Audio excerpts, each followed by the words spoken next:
বাবা মা যতদিন বেঁচে আছে ততদিন তো বাবার বাড়ি আসবে, যেদিন আর থাকবে না তখন আর কার কাছে যাব। কথাগুলো শুনতে খারাপ লাগলেও বাস্তব কথা এই, জীবনটা অনেক ছোট, তাই এখনই সময় প্রিয় মানুষদের সাথে সময় কাটানো।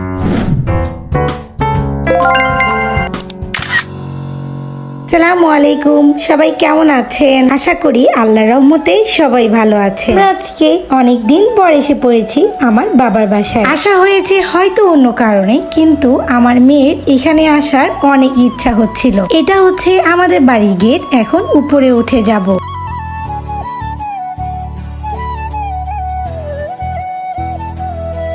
দেখো গাইস, বাসায় এসে আগে আমি রেস্টে এসে পড়েছি। মার বাসা যেহেতু আরামের জায়গা, তাই এখান থেকে মন ভরে আরাম করে যাচ্ছি।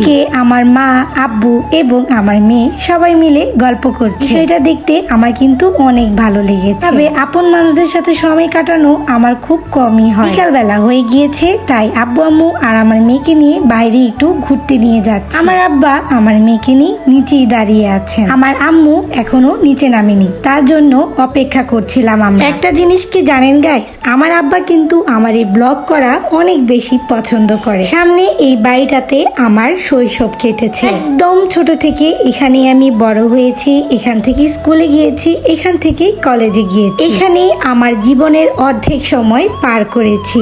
গাইস, আমরা অনেকক্ষণ যাবত আমার আম্মুর জন্য ওয়েট করছিলাম, কিন্তু উনার নিচে নামতে এত সময় লাগছিল, এখানে দাঁড়িয়ে থাকতে থাকতে আমাদের অনেক লেট হয়ে যাচ্ছে। গাইস, অনেকক্ষণ পর আমার আম্মু মাত্র উপর থেকে নিচে নামে। এরপর আমার মেয়ের জন্য হাতে করে চুড়ি নিয়ে এসেছে তাকে পরিয়ে দেওয়ার জন্য। এখন সবাই মিলে বের হয়ে যাচ্ছি। আমাদের সামনে একটি মাঠ রয়েছে, যার নাম হচ্ছে মধুবাগ মাঠ। ওখানে যাব, আর ওইখানে এখন বাচ্চাদের জন্য অনেক সুন্দর সুন্দর তারা অ্যাক্টিভিটিস রেখেছে। আমরা চলে এসেছি মধুবাগ মাঠে। এই জায়গাটা আগে এমন ছিল না, এখানে অনেক সবুজ সবুজ ঘাস ছিল, কিন্তু এখন এটা বাচ্চাদের জন্য প্লে স্টেশন বানিয়ে দেওয়া হয়েছে। এই বড় মাঠটাতে বড় বড় ছেলেরা খেলাধুলা করে, আর তার পাশেই ছোটদের জন্য একটি গেম স্টেশন তারা রেখেছে। এটা কিন্তু অনেক সুন্দর। দেখেন গাইস, এই বাচ্চাগুলা এটার মধ্যে কিভাবে ঘুরছে, আমার কিন্তু আসলে এই জায়গাটা দেখেই মাথা ঘুরাচ্ছে। আর এরা যে কিভাবে এর মধ্যে ঘুরছে আল্লাহই জানে।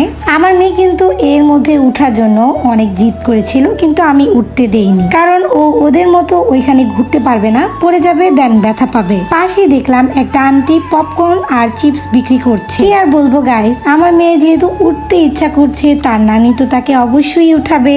এই দেখেন তার নানির কাণ্ড, শেষমেশ আমার মেয়েকে এখানে উঠিয়েই ছাড়ে। এইদিকে আমার আব্বু আবার বারবার বলছে, এই জোরে জোরে ঘুরায়ও না, আমার নাতি পড়ে যাবে। সত্যি কথা বলতে আমার মেয়ের জন্য বাচ্চাগুলো এখানে ভালো মতো ঘুরাতেও পারছিল। খেলাধুলা শেষ করে আমরা চলে এসেছি আইসক্রিম খাওয়ার জন্য। এই আইসক্রিমটা কিন্তু আমার ছোটকালের স্মৃতি। আমি জানি এখন অনেকের সাথে এই স্মৃতি মিলে যাবে, মিলে গেলে অবশ্যই কমেন্টে জানাবে। আজকে এত সুন্দর ব্লগটি তোমাদের কেমন লেগেছে অবশ্যই জানাবে, এবং যারা আমার চ্যানেলে একদম নতুন, চ্যানেলটি সাবস্ক্রাইব করে দিবে। নতুন ভিডিওর জন্য আমার সাথে কানেক্ট থাকবে। ভালো থেকো, আল্লাহ হাফেজ।